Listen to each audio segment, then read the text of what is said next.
This is session 1 of what I'm calling If Only Things Would Return to How They Used to Be. Ever heard yourself say that? We've just had a pandemic that led to lockdown, all sorts of restrictions. We tended to be saying, oh, I wish things would open up again so we can just go and have a meal with our friends. Wish I didn't have to wear this horrible mask. When are we going to be able to go to church together again? And so on.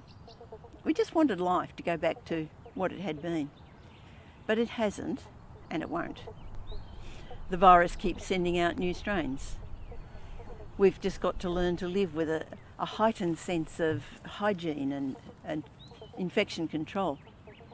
But as if that's not enough, we now have war in Ukraine, and world food supplies are being cut off, and also gas and electricity prices are rising, skyrocketing.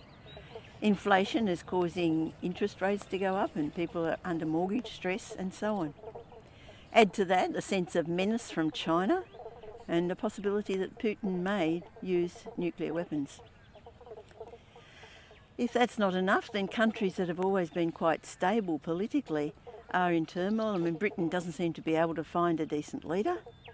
The division between Republican and Democrat in the US has turned into violence. And even in Australia, we're threatened by cyber criminals taking our personal details. We have a national debt which seems to be out of control. It's not a pretty picture. It's a world gone mad. But we aren't the first people in history to be facing something like this, facing something that looks like devastation and chaos. Back in the 500s BC, the people of Israel were taken into captivity in Babylon. And then 70 years later, they were released to go back to Israel.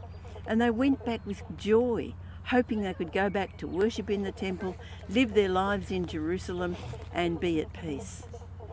But their experience fell a long way short of that.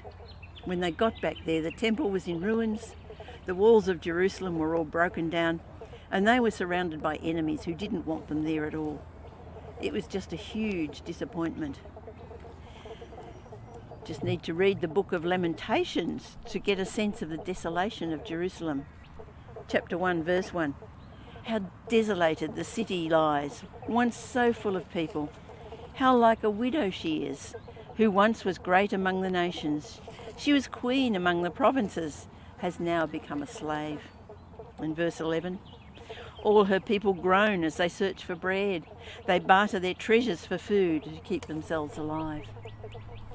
But in the midst of this despair, we read words which are actually quite well known to us. And this is chapter 3, verses 19 to 23.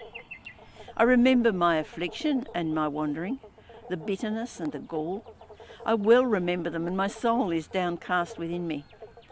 Yet this I call to mind, and therefore I have hope. Because of the Lord's great love, we are not consumed, for his compassions never fail. They are new every morning. Great is his faithfulness. In the midst of despair, the Lord is our hope.